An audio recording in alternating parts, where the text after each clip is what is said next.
আসসালামু আলাইকুম এভরিওয়ান। আশা করি সবাই ভালো আছেন। আজকে একটু ভিন্ন ধরনের একটি ভিডিও নিয়ে এসেছি।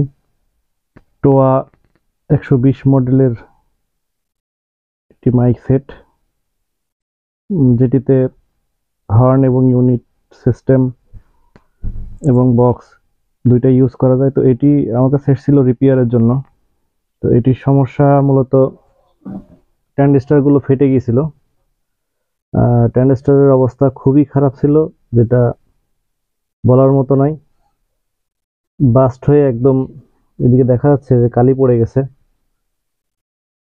তো সেটি একবার রিপেয়ার করে দেওয়ার পরেও আবারও সেম একই সমস্যা হয়েছে।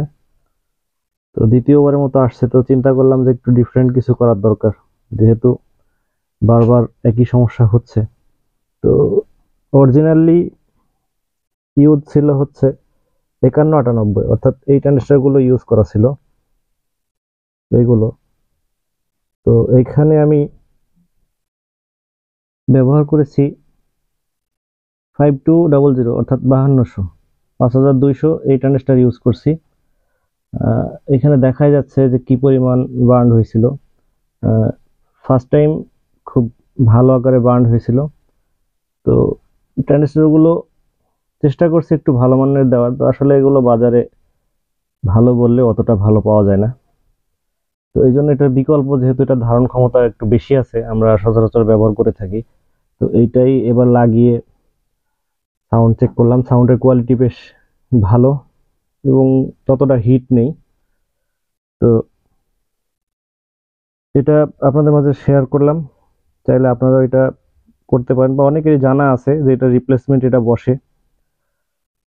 টোয়া সেটগুলো অনেক ভালো সেট। অন্যান্য ট্রানজিস্টর বোর্ড বা অন্যান্য সেটে যে আপনার অপশনগুলো থাকে 1943 এবং 5200, দুই ধরনের ট্রানজিস্টর, অর্থাৎ এনপিএন এবং পিএনপি দিয়ে করা থাকে।